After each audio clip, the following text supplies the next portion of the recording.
السلام علیکم ورحمۃ اللہ وبرکاتہ۔ ناظرین و سامعین، آج 21 ستمبر 2024 سنیچر کا دن ہے۔ آج کی کئی تازہ ترین خبریں آپ تمام حضرات کے بیچ حاضر کر رہا ہوں۔ آپ سے درخواست ہے کہ اس ویڈیو کو مکمل دیکھیں اور اپنے تمام دوست و احباب کے پاس اس ویڈیو کو شیئر فرمائیں، اور ویڈیو کے نیچے سبسکرائب والے آپشن پر کلک کر کے اس چینل کو سبسکرائب ضرور کر لیجئے گا۔ چلیے پہلی خبر کی جانب بڑھتے ہیں۔ ایک اور مسجد پر تنازع، نمازیوں کو دکھانا ہوگا شناختی کارڈ۔ ہماچل پردیش کی مسجد ناجائز مرکزی سرکار کی زمین پر بنائی گئی ہے، بی جے پی لیڈر کی زہر افشانی۔ ہماچل پردیش کی راجدھانی شملے میں واقع ایک مسجد کو لے کر تنازع پہلے سے ہی چل رہا ہے، اور اب قسم پٹی کی ایک مسجد کو بھی منہدم کرنے کا مطالبہ سامنے آیا ہے۔ B J P leader Rakesh Sharma اور کونسلر رجنا شرما نے انتظامیہ کو ایک عرضداشت سونپا ہے، جس میں کہا ہے کہ قسم پٹی میں بنائی گئی مسجد ناجائز ہے اور مرکزی حکومت کی زمین پر بنائی گئی ہے۔ بی جے پی لیڈران کا کہنا ہے کہ 2016-17 میں قسم پٹی کی مسجد کا افتتاح ہوا تھا، اور اس وقت کے وزیر اعلیٰ ویر بھدر سنگھ کو بھی اس مسجد کی افتتاح کے لیے مدعو کیا گیا تھا، حالانکہ وہ اس مسجد کی افتتاحی تقریب میں شامل نہیں ہوئے تھے کیونکہ یہ مسجد ناجائز زمین پر بنائی گئی تھی۔ اس وجہ سے اب اس مسجد کو جلد از جلد منہدم کیا جانا چاہیے۔ B J P leader Rakesh Sharma نے مسجد کے ناجائز ہونے کی ایک دیگر وجہ بھی سامنے رکھی ہے۔ انہوں نے الزام عائد کیا کہ وقف بورڈ ایکٹ کے مطابق جامع مسجد تعمیر کرنے کے لیے علاقے میں 40 مسلم کنبے کا ہونا ضروری ہے، لیکن قسم پٹی میں اتنے مسلم کنبے موجود نہیں ہیں۔ انہوں نے بتایا کہ قسم پٹی کے آس پاس کے علاقے نیو شملہ، بیلیا وغیرہ میں مسلم کنبوں کی تعداد کم ہے۔ ایسے میں مسجد میں جمعے کی نماز کے دوران آنے والے لوگ ایسے ہوتے ہیں جو یہاں کے آس پاس کے رہنے والے لوگ نہیں ہیں۔ مسجد میں نماز پڑھنے والے بیشتر لوگ نامعلوم ہیں۔ ایسے میں علاقے میں بنائی گئی مسجد ناجائز ہے اور اسے گرا دیا جانا چاہیے۔ واضح رہے کہ ریاست کی راجدھانی شملہ کے سنجولی میں واقع مسجد پر تنازع پہلے ہی بہت زیادہ بڑھ گیا ہے۔ جمعے کی نماز کے مد نظر کسی طرح کی انہونی نہ پیدا ہو، اس کے لیے الرٹ جاری کیا گیا ہے۔ مسجد کے آس پاس کسی طرح کی بھیڑ جمع نہ ہونے کی ہدایت دی گئی ہے۔ جگہ جگہ پر سیکورٹی فورسز کی تعیناتی کی گئی ہے اور چیکنگ بھی لگائی گئی ہے۔ بارڈر ایریا پر آنے والے لوگوں کی چیکنگ کی جا رہی ہے۔ خاص طور سے ہماچل بارڈر پر سیکورٹی فورسز کو الرٹ کیا گیا ہے۔ وہیں دوسری جانب مہاراشٹر کے نندوربار میں میلاد جلوس پر پتھراؤ کے بعد فساد پھوٹ پڑا، 55 افراد گرفتار۔ گودی میڈیا میں صرف ایک طرف کی ویڈیو دکھا کر مسلمانوں کو بدنام کرنے کی ناپاک کوشش۔ مہاراشٹر کے نندوربار میں میلاد جلوس کے دوران مبینہ طور پر شرپسندوں کی سنگباری کے بعد حالات انتہائی خراب ہو گئے اور دونوں طبقوں کے درمیان پتھراؤ شروع ہو گیا۔ میڈیا رپورٹس کے مطابق اس دوران اشرار نے متعدد مکانات کو نشانہ بنایا اور آتش زنی کی۔ شرپسندوں نے سڑک پر کھڑی گاڑیوں کو بھی نذر آتش کر دیا۔ کشیدگی اس قدر بڑھ گئی کہ دونوں طرف سے شدید پتھراؤ کیا گیا، جس کی وجہ سے کچھ لوگ زخمی بھی ہوئے ہیں۔ صورتحال کو سنبھالنے کے لیے پولیس کو آنسو گیس کے شیل داغنے پڑے۔ پولیس کے اعلیٰ افسران بھی موقع پر پہنچ گئے۔ نندوربار کے پولیس سپرنٹنڈنٹ شراون دت نے بتایا کہ نندوربار میں میلاد جلوس کے دوران دو گروپس نے ایک دوسرے پر پتھراؤ کیا، جس کے بعد دو برادریوں کے درمیان کشیدہ صورتحال پیدا ہو گئی۔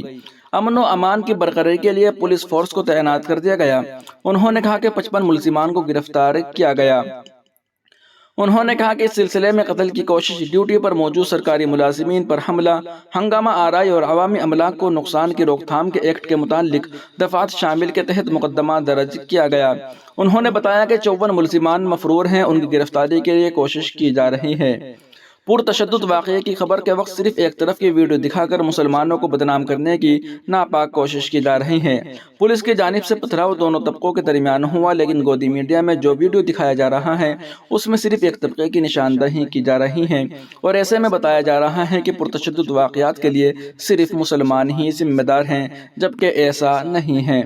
اگنیبان کی رپورٹ کے مطابق پولیس سے موصولہ اطلاع کے مطابق دو گروپوں کے درمیان اس وقت کشیدگی پیدا ہو گئی جب میلاد جلوس دوپہر 3 بجے نندوربار کے علاقے مالواڑ سے گزر رہا تھا۔ یہ ہندو اکثریتی علاقہ ہے اور پولیس ذرائع کے مطابق پتھراؤ سب سے پہلے یہاں رہنے والے لوگوں کی طرف سے کیا گیا۔ پتھراؤ میں کچھ لوگ زخمی بھی ہوئے ہیں، جنہیں فوری طور پر اسپتال میں داخل کرایا گیا۔ موصولہ اطلاعات کے مطابق پہلے دونوں فریقوں کے درمیان جھگڑا ہوا اور بعد میں پتھراؤ میں بدل گیا۔ پتھراؤ کے بعد گاڑیوں میں نقصان پہنچایا گیا اور آگ لگا دی گئی۔ اس واقعے کے بعد پولیس موقع پر پہنچ گئی۔ اس دوران پولیس کو بھیڑ کو منتشر کرنے کے لیے آنسو گیس کے گولے داغنے پڑے۔ وہیں دوسری جانب ایک بہت ہی زبردست بات لے کر آپ تمام حضرات کے بیچ حاضر ہوا ہوں۔ یقین مانیے گا اس کو سننے کے بعد آپ اس ویڈیو کو شیئر ضرور کریں گے۔ چلیے اس کی تفصیل سنتے ہیں۔ آپ سے درخواست ہے کہ آگے بڑھنے سے پہلے ویڈیو کے نیچے سبسکرائب والے آپشن پر کلک کر کے اس چینل کو سبسکرائب ضرور کر لیجئے گا۔ یہ ایک لڑکی کی کہانی ہے جس سے ہر کوئی محبت کرتا تھا، لیکن سوال یہ تھا کہ اس سے شادی کون کرے گا۔ کہا جاتا ہے کہ ایک نوجوان نے اپنے والد سے کہا، میں ایک لڑکی سے شادی کرنا چاہتا ہوں جسے میں نے دیکھا ہے اور جس کے حسن و خوبصورتی اور دلکش آنکھوں نے مجھے مسحور کر دیا ہے۔ والد خوشی سے مسکراتے ہوئے جواب دیتے ہیں، کہاں ہے وہ لڑکی تاکہ میں تمہارے لیے اس کا رشتہ مانگوں۔ جب وہ دونوں لڑکی کو دیکھنے جاتے ہیں تو والد بھی اس کے حسن سے متاثر ہو جاتا ہے اور اپنے بیٹے سے کہتا ہے، سن بیٹا، یہ لڑکی تمہارے لائق نہیں ہے، تم اس کے قابل نہیں ہو۔ یہ تو ایک ایسے آدمی کے لیے ہے جو زندگی کا تجربہ رکھتا ہو اور جس پر بھروسہ کیا جا سکے، جیسے میں۔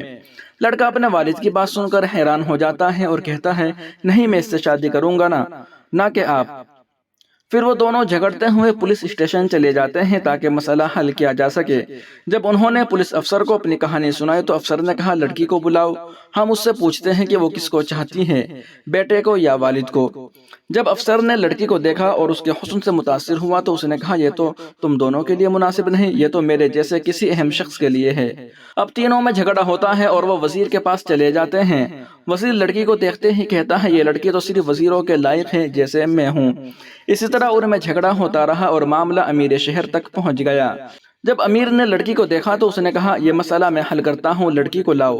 لڑکی کو دیکھ کر امیر بھی کہنے لگا، یہ تو صرف کسی امیر ہی سے شادی کر سکتی ہے جیسے میں ہوں۔ پھر سب نے بحث کی تو لڑکی نے کہا، میرے پاس ایک حل ہے، میں دوڑوں گی اور تم سب میرے پیچھے دوڑو گے، جو بھی پہلے مجھے پکڑے گا میں اسی کی بن جاؤں گی اور اس سے شادی کروں گی۔ لڑکی دوڑی اور پانچوں یعنی نوجوان، والد، پولیس افسر، وزیر اور امیر سب اس کے پیچھے دوڑے۔ اچانک دوڑتے دوڑتے پانچوں ایک گہری کھائی میں جا گرے۔ لڑکی اوپر سے انہیں دیکھ کر کہتی ہے، کیا تمہیں معلوم ہوا میں کون ہوں؟ میں دنیا ہوں، میں وہ ہوں جس کے پیچھے ہر انسان دوڑتا ہے اور اپنی آخرت اور دین کو بھول جاتا ہے۔ وہ سب میری تلاش میں لگے رہتے ہیں یہاں تک کہ قبر میں جا گرتے ہیں اور پھر بھی مجھے حاصل نہیں کر پاتے۔ کہانی ہمیں یہ سبق دیتی ہے کہ دنیا کی چمک دمک کے پیچھے بھاگنے سے بہتر ہے کہ ہم اپنے دین و آخرت پر توجہ دیں، کیونکہ دنیا فانی ہے اور ہمیں کبھی بھی مکمل طور پر حاصل نہیں ہو سکتی۔ ناظرین و سامعین، ان رپورٹوں کو آپ سن اور دیکھ رہے تھے محسن اسلام یوٹیوب چینل پر۔ اس طرح کی تمام تازہ ترین اپڈیٹ حاصل کرنے کے لیے اگر آپ پہلی مرتبہ چینل پر تشریف لائے ہیں یا آپ نے ابھی تک چینل کو سبسکرائب نہیں کیا ہے تو ویڈیو کے نیچے سبسکرائب والے آپشن پر کلک کر کے اس چینل کو سبسکرائب ضرور کر لیجئے گا، اور اگر آپ سبسکرائب کر چکے ہیں تو اس چینل کو جوائن بھی ضرور کریں اور ہمارے چینل کو سپورٹ ضرور کیجئے گا۔ السلام علیکم ورحمۃ اللہ وبرکاتہ۔